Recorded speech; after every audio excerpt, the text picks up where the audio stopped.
Okay, well, thanks for being here. Appreciate it. Media days, good day for our kids. Excited to get back to camp and get a little walkthrough stuff today and get started tomorrow morning with officially the kickoff of camp after a few meetings. Have a nice dinner tonight. But we're excited to be back. Kids are excited. A lot of them had a week off if they didn't have summer school still. So a little unique. The first week of camp, we're still in summer school for a number of kids. So we'll practice in the afternoon on the grass, and we'll go through that until summer school's over, and then we'll transfer back from sometimes in the stadium, sometimes on the grass as we go. But it's good to get the kids back. We're pretty healthy right now. Feel like we're in a good spot. The key is to continue to learn, stay healthy, work extremely hard, and build this team on and off the field as we go through camp. So that's where we sit, and I'll take your questions. Well, Gary, you've obviously been asked a similar question to this before, but I mean, how different is the atmosphere, the environment here at Utah State than it was for your first fall camp back in 2009? Well, 2009, that was a lot of rodeos ago. So, it's markedly different for myself, for the staff. If you just look at our staff, we'll talk about the kids in just a second about that, which are the most important part of it. But this is an experienced staff, so they understand. College football has changed dramatically with camp since then also. There's no more two-a-days, which I believe is a positive thing. And, I think structurally we're in a much better place to take care of our kids from a nutritional standpoint, from a training room standpoint. And when I say that, I mean just the people, the facilities, the number of people. Same thing within the weight room. So all those areas, there's been huge upgrades in a positive way. And again, I don't say that from I love Dale. Dale knows that. So I'm not saying that. I'm just saying from a standpoint of the Mountain West has really helped us progress as a athletic department as a whole, which puts the kids in a good spot. So that's a good thing. This is a team that's expected to come in and play well. They expect that. They understand their deficiencies, and they expect that they've made strides on those deficiencies. We've gone through summer, and we've gone through winter, and we've gone through spring ball. So we'll see how we've done in those areas as we go through camp. I would say one thing that's different about this camp, especially from the past, is this will be an extremely competitive camp. There's a lot of kids on this football team that want to strap that starter tag next to their name, and excited to compete. So that'll be fun to watch. It'll be great to get the D lineman back, obviously, in spring ball. A big difference there is we have bodies now, which we had so many kids that were recovering from nagging injuries or surgery or what have you. We'll get all those guys back because I expect that to be a true, powerful part of this football team. So, and then just overall, it's Utah State has made tremendous strides since our first year here. Way back when, and there's so many positive things for these kids. And like I say, and I'm going to continue saying it, this is we don't have Power 5 next to our name, next to our conference tag, but this is a Power 5 football program as far as the way these student athletes are treated, and that's highly important to me. Let me ask you, from your perspective now, your thoughts on being in the Mountain West as a coach compared to the WAC. Is this a big upgrade, or do you think the conference is better?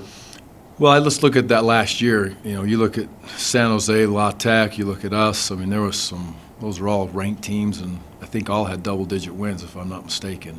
So there were some tremendous teams back then. There's some tremendous teams now within the Mountain West Conference. So I look at probably from top to bottom, I would say the Mountain West is more competitive, especially where our schedule is this year. I mean, you're playing against some tremendous football teams. Obviously, the two teams that played in the championship last year. You look at the games last year with Colorado State. You look at the game with Wyoming. You look at the game with Air Force. I mean, we're in for some extreme battles. You throw San Diego State in the mix on that, who is always a very very, very tough-minded football team with Coach Long, steering the ship in that situation there. So from top to bottom, I would say that the Mountain West is a tougher conference, but the top of the top is probably much the same as it was when we were in the WAC. Any news on last-minute additions or walk-ons that got scholarships recently this summer, or? No, not really. We've kind of flip-flop that a little bit. We'll make those. We'll have some walk-on announcements as we come through time. We're not going to make it be a big song and dance as we go through it, but I think those kids will need to be I want the team to know first as we go through that process, and we'll let you guys know when we get to that spot, but I want to make sure the team knows that first. As far as late additions, we really had just about a half a dozen newcomers that are here today for the first time. They'll be on the roster, and our total number of kids in the program, as you know, is a large number of new kids in the program, but almost all of them were here for the summer. But 5 or 6 new guys were in there today. Besides late additions, you've had some late subtractions. Mm-hmm. Some of the guys that maybe you were thinking would be here, but there aren't. If you can talk a little bit about some of those guys that you hoping you could have on your roster, but they're not here now. Well, the biggest thing for me there is we're just going to talk about the guys we have. Our education process with the young men, if they decide to be here or not want to be here, it's important to me that, this is your school. And if you decide that it's not your school in that situation, then you make that decision. We always educate, we communicate. We don't shut a kid out of communication when we get in those situations and we have discussions. But the fact that, we're excited about the young men we have here, and I know the young men that are in that room right now going through their team meeting are excited to be part of it, and they're not worried about the guys that aren't in that room with them.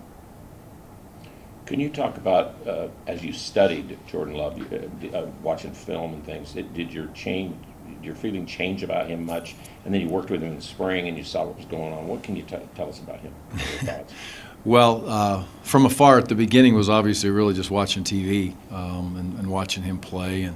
But as you get to be around Jordan, I say it time and time again, he is just such a tremendous young man and such a great captain and a great leader. And it's always very even with him. He's consistent when he leaves the building. He's consistent throughout every day of the week. Doesn't seem to be phased. But his drive, from a football standpoint, his drive to really get better is very noticeable. He wants to learn. He's been with some great coaches. I believe he's with some great coaches now, and I think his relationship with Coach Sanford is special, and it will continue to grow and develop, and we need to make sure we continue to grow and develop the offense around him as a whole and get the best players on the field. We owe that to him, and his football team knows that he is a captain, he is our leader, he's our leader on the offensive side of the ball, but he's just been I've never seen him really have a bad day, and we've talked about the future. It's one thing we have not hidden with Jordan is we've talked about let's get to January and then see what happens and let's play great and get you in a position to be able to make a decision. And I think that's something that we needed to talk about. And this kid every day gets hit by agents. He gets beat up by a bunch of people as far as that stuff goes. And I don't agree with it, but I can't stop it. So we needed to discuss it, and we did. And he's very level-headed, and I believe he'll handle that like a student, athlete, professional, which is exactly what that young man is. And he'll work every day to be great, and he will give you all he's got to Aggie Nation. Can I ask you, as a person, Mm-hmm. does he compare to Chucky? When you had Chucky here? Different types of leadership, but both very good leaders. So when I say that, Chucky was very excitable, might do a backflip at any moment if he completed a 5-yard hitch. Chucky was very emotional that way, which is much more like me. So, he is an excitable guy, and Jordan is much more just, stays even. Now, don't trust me, he gets excited and he loves to make the plays and do the things that he does, but he's just, he's not as, he lives with his own personality, which is fantastic, and I don't want that to change in any way, shape, or form. And, but as far as a leader on the team and someone that the team looks up to, very much in the same. They know that the power of a quarterback, which we all know, but we also know the power of a quality quarterback that's a true leader, which is very special to have. Can you talk about Coach Favero joining the staff now? Obviously, his coaching resume in high school at Logan speaks for itself. What did you see in him that made you feel confident to bring him on to offensive analysis? Well, I've spent, my kids played for Coach Fab, obviously, at Logan High. Had great respect for his teams, had great respect for the way so many of the young men that we recruited over the years, from Cache Valley as a whole, played at Logan. And they came in here and they were really prepared for a college experience. They had been in a system that was demanding, that the kids were asked to do a lot. And that really caught my attention. And then as I got to know Fab and he went through time and he retired, you know, you can only play golf so many days a week, right? You got to have something to do. His wife called me and said, please kick him out of the house, please. But in all honesty, he's a tremendous football knowledge. He doesn't have an ego. He's not coming here with any vision other than he's excited to be an analyst and, you know, help Coach Sanford and the offensive staff out. He has a great mind, and when you have a great mind that you can add to your staff, that I know will make us better, it's just a huge plus for us as a whole, as a football staff, a football team, and, you know, we're all lucky to have him. Now he's very limited as far as, you know, coaching. He can't coach. But he can put us in a position to stay ahead of opponents, and he can put us in a position to understand our opponents even more with working with the staff. So it'll be a big positive for us. Coach, with Jordan Love and Gerald Wright, a couple other mainstays from last year's team, obviously on this roster this year, how much does having guys like that kind of jumpstart chemistry and kind of continuity at the start of camp?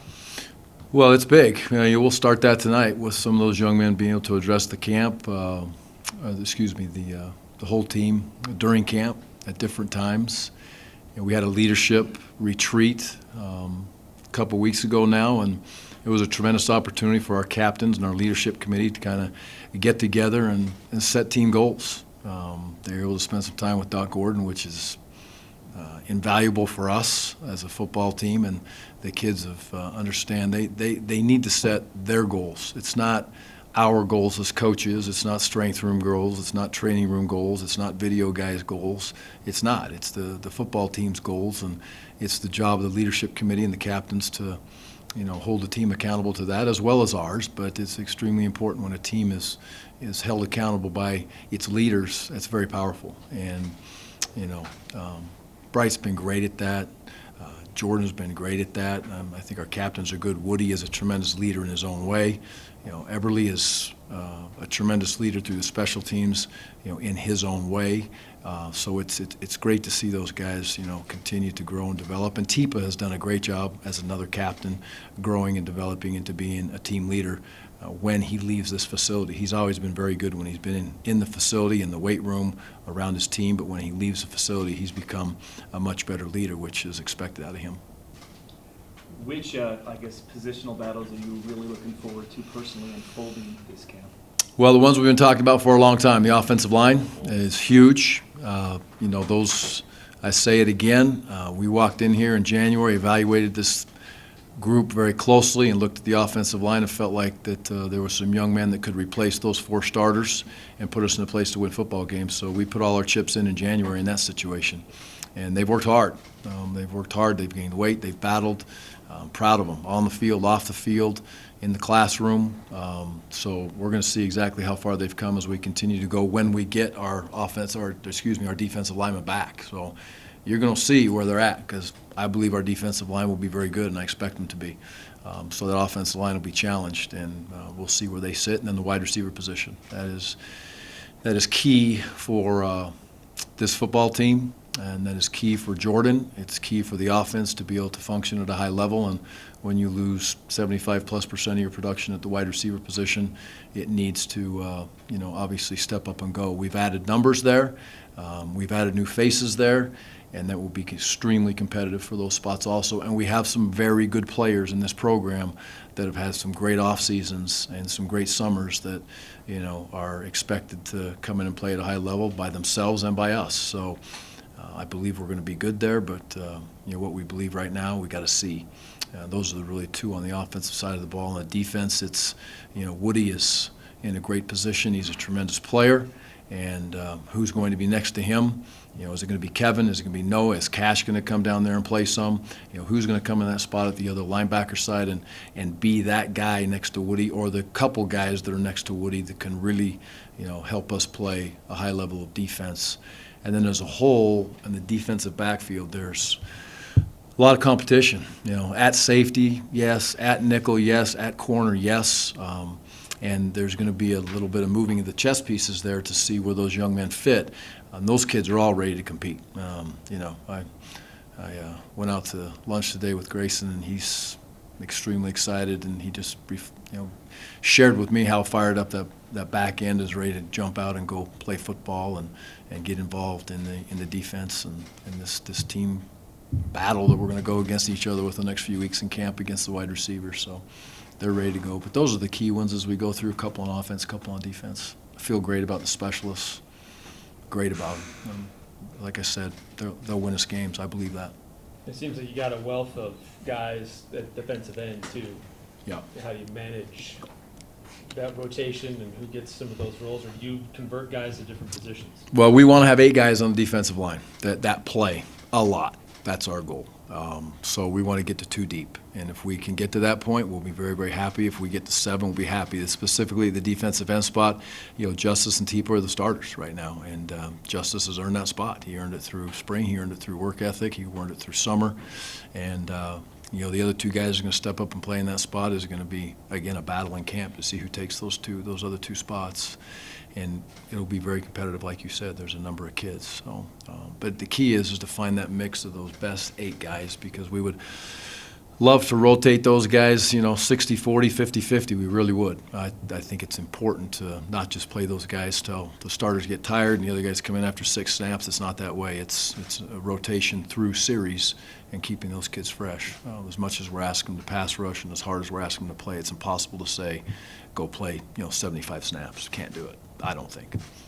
So with David Woodward, you coached a lot of good linebackers in your time. How does David Woodward kind of compare to some of the past linebackers at Utah State or even other places you coached at? Yeah, the thing that David has that all of those linebackers have had is incredible instincts, things that you just don't coach. Their first initial read, their first initial step.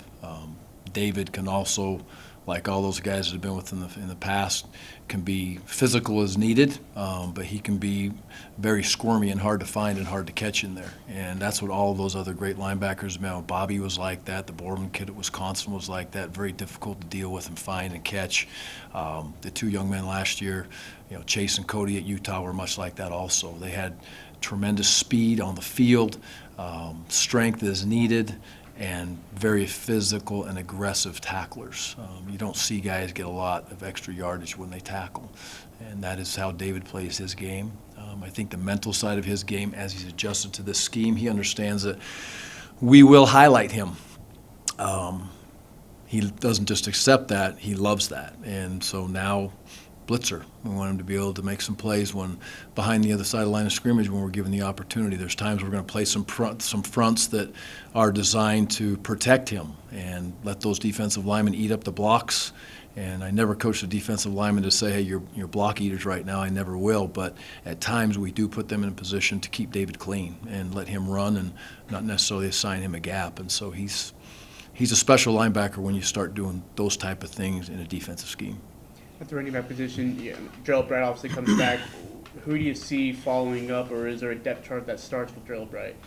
Yeah, Gerald's a starter, without a doubt, well-deserved. And if you see him right now, he's put on weight. That was a goal of his, to get a little bigger, get a little stronger. He feels great. He's such a threat receiving also. Let's not forget he was a receiver at some point, so he has tremendous hands. He's worked on his deficiencies as far as learning how to block in his position and what he's doing. We don't ask him to be a killer in blocking, and we're not going to take on a 240-pound linebacker and stone him on the line of scrimmage when he has a 6-yard run at us. But he's worked very hard at developing the techniques and the fundamentals with Coach Collins to become a good blocker, and that's something he'll continue to work on. Through the depth at that position, Enoch has done a great job. Enoch came in as a mid-year transfer, high school kid, just fish out of water a little bit at the beginning, right? Everything was coming real fast at him, drinking out of a fire hose, but he handled spring ball very well, handed the ball off to him a ton. I remember the one scrimmage we handed the ball off to him like 10 times in a row, and I don't think he could even walk anymore by the time he got done with the series. But, never batted an eye. I know his dad played for me a long time ago, so I know the toughness that he comes from in his family, so he's a tremendous fit for us. He's gained weight. He's got bigger, faster, stronger. He'll be in the mix. And he don't want to hear the word red shirt. That doesn't work in his mind, so he's ready to compete and go. Jalen Warren has been here all summer, done a nice job. He's lost the weight we've asked him to lose. We had a week off now, so I haven't seen him in a week. So I hope that Polynesian blood doesn't kick in too deep. too much rice as he went home for the weekend. So I'm sure his dad handled that for him and didn't let that happen. So we get his weight where it is. We expect him to be a very talented running back. And then Riley, obviously, he's here for a reason. We brought all three of those transfers that we brought in, and Riley's here for the reason to come in and make us better at the running back position. He's trained extremely hard. He's done a nice job. He looks great. So, we want to get three. We'd love to have three. We believe that's when we're at our best as a staff. I think the kids all believe that and understand that that is best for them. And so, we got four right now that we're taking a long, hard look at and see may the best three come out on top and get the reps. Okay, one more question. It seems like building a defense has changed so much over even the last couple of years. Do you and Coach Anna just build this defense to play against the spread, and maybe the one team is Air Force, basically, that doesn't run the spread? It's a great question. And we start with the spread. And we sit in meetings and talk about it all the time. I mean, 20 years ago, 15 years ago, you sat back and you started with two backs in the backfield, quarterback under center, and an anchor tight end, right? And that's where you started, and what we call, 43 package. And you don't start there anymore. You start with the 11 personnel. You start with even the 4 wide sets, and you build your defense from there. Now, we will package, and I think it's important for us to package. We don't have great depth at the corner position. We're okay, but we don't have great depth, so it's important that we put the defensive schemes at times to allow the kids to not practice with 3 and 4 corners on the field at a time. So we'll have probably 3 packages that we've got planned right now to play with, and then obviously the Air Force package is one of its own. So, but I suspect we'll get into some bigger personnel groupings at Colorado State. I suspect that at Wyoming. I know Coach Long said he's going to, be a spread team, but I have a hard time believing that they're not going to line up and throw some tight ends in there at times. So I'm sure we'll get a little bit bigger in that game if we're setting. So, this league has different schemes and different looks. So, but yes, it all starts with the spread, which is our nickel package, and then we kind of build it to the bigger groups as we go through. And we'll have tomorrow. We'll start with 2 defensive packages instead of just 1. Yeah, so just starting off, I'm excited to start camp, finally get working. Summer workouts and conditioning has been good. Grinding with the guys, got some new faces in. Got to get some chemistry down with them so far, just throwing and stuff like that. But, once camp starts, that's when all the fun's going to start. Can actually play with them. So I'm excited. Everyone's excited. Coach A's here, new coaching staff, and we're excited to get working with them and see just continue the transition on. So, like I said, just can't wait for camp to start. So. Your off season you probably haven't stopped a whole lot when all the things that you've done. Have you enjoyed that? Do you feel like that's helped you to be constantly on football? You know what I mean, or all that? Oh yeah, every off season is pretty much the same. Just all the stuff we do, and I enjoy it a lot. Just really coming in, getting all the new faces in here, and trying to teach them the playbook, teach them how we do it, and then just obviously just getting to throw with them and stuff like that. So I enjoy the off season. I think it's fun. Time to get better. But with even going like to the Peyton camps and the Manning camps and things like that, doing that stuff, that was different. And has that changed it to how you feel prepared towards this season or anything? Oh yeah, that stuff was great. Going to the Manning Pass Academy, that was great. And but no, it hasn't really changed anything. I learned some stuff from them, from Peyton and Eli, just on how they train in the off season with the receivers and watch film and stuff like that. So I'm definitely going to add some of that stuff into my game. But other than that, it stayed the same. So this season you're going to be throwing to almost an entirely new group of pass guys. Just have a couple returning, but what have you seen so far with this new group of guys you've been throwing to? Yeah, so it's a different group, that's for sure. Last year I'd say they're more, not as much speed, more big bodies, just trying to put the ball on them and stuff like that. But I think this year that's what'll be different. I think we got more speed out there, just different guys I'm throwing to. So I'm excited to just get to working with them and see how it's going to be.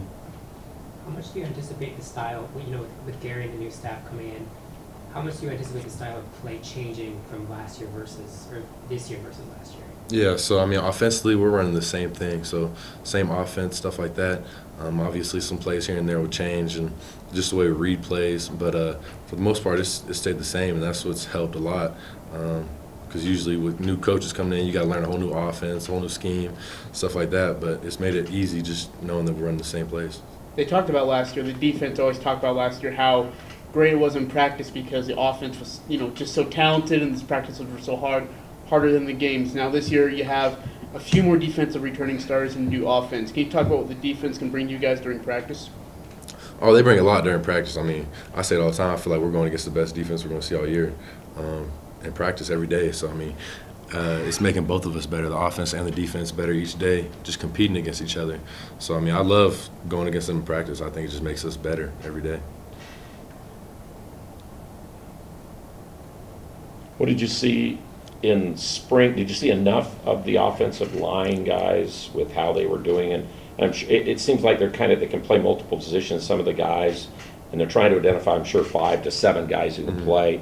Do you have any worries, fears, or are you very confident about the group of guys coming back there, even though there's really not a lot of starters? No, yeah, I mean, just going off the spring, I felt really confident what this young group's done. I mean, we still haven't figured out the first 5 that's going to be starting, but I mean, that's what camp's for. We're going to figure that out. But I feel really confident. I feel like there'll be no drop-off. I mean, they're young. They haven't played too many games, but I'm excited to be behind them. I think that they'll do just fine. Because last year you would have looked in huddle, or well, you didn't huddle much, Yeah. so, but sideline, whatever. You'd look at a bunch of experienced guys who've done it, and you're kind of the guy who maybe hadn't played as much as them. Now they're all going to be looking at you like, Yeah. hey, okay, what do we do now? Yeah, it's Type definitely a thing. little different. I mean, like you said, they're all looking at me.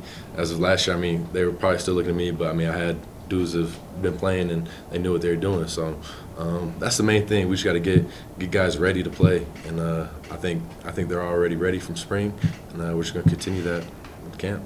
Going along with that, it's kind of a cliche with young offensive lines that the quarterback has to run more. You haven't run a lot in your career. Do you expect to run more this year or no? No, I mean, my game will be the same as last year. I mean, running when I need to, but I mean, that's just how our offense is, and we get the ball out quick. So it's not like I'm just sitting back there in the pocket waiting to get hit. But no, I mean, I don't think there'll be any running around. I think they'll protect me just fine. So. You mentioned trying to improve parts of your game, with the Manning Academy, learning some things. What part of your game this offseason have you tried to work on the most, or like what parts of your game you feel like need improving?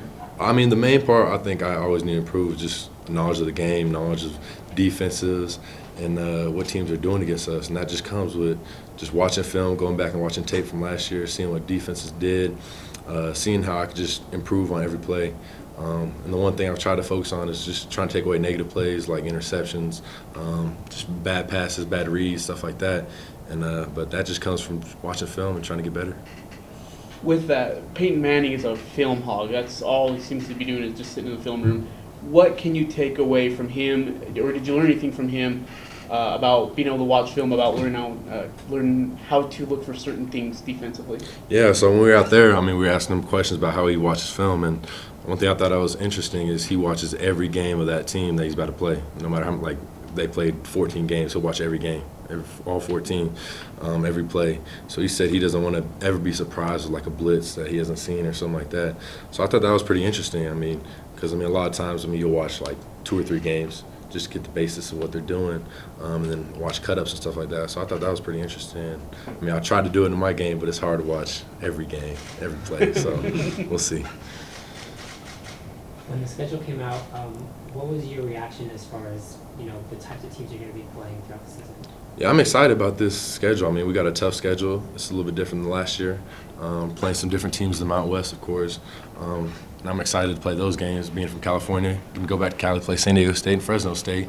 So I'm excited about those. And then, I mean, of course, LSU, Wake Forest, BYU, some tough non-conference games. So, I mean, I'm excited for this season.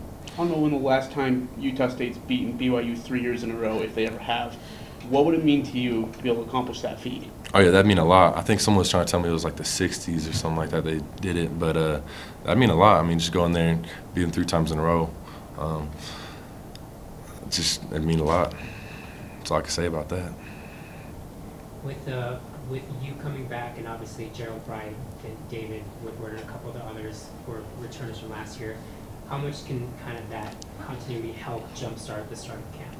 Oh, it could help a lot. I mean, just because, I mean, we've been there, we've done it, we know how camp should be run and stuff like that. So I think as long as, like, the leaders of the team are pushing it to keep it the way it's been, I feel like there'll be no change in how practices ran and stuff like that. So. You got to work with Chucky last year a little bit, and I asked Gary, he coached Chucky earlier.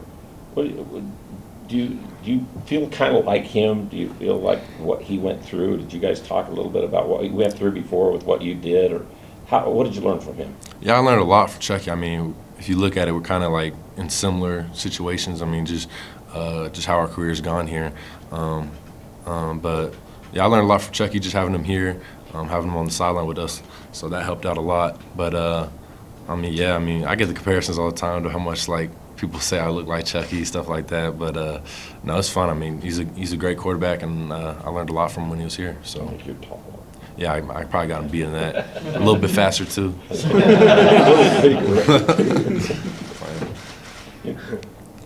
Coach mentioned that I guess you guys have like some sort of leadership council. Yep. Like, what effect does having something formal like that do to a team? Yeah, I mean, we got our leadership committee, and I think it just, I mean, anything that happens within the team that, like decisions that need to be made, you can just go look for the leadership committee and talk to them, and I mean, we'll figure it out. So I think it's good to have a leadership committee on your team. Just anything that happens within the team, you can take to the leadership committee, and we'll have a solution for it. So. Did you have one last year? Yeah, we had a leadership committee. We've had one ever since I've been here. So. But can you just put into words a little bit what this is like to be talked about? You know, they put a Heisman campaign together for you, Player of the Year, all these things. You know, I mean, we thought you were good last year before it started, but what can you put into words what this is like going into this year? Yeah, I mean, it's crazy, just all the stuff, all the hype and stuff like that. But I mean, I enjoy it. It's just, at the end of the day, the way I look at it, it's just all fun stuff, and it's all on the side. I mean, obviously, you got to put the team's goals, stuff like that, on one side, and then all this other fun stuff. I mean, it's good to look at and good to see, but at the end of the day, I mean, it really doesn't matter unless you do what you need to do with the team. So that's the way I look at it.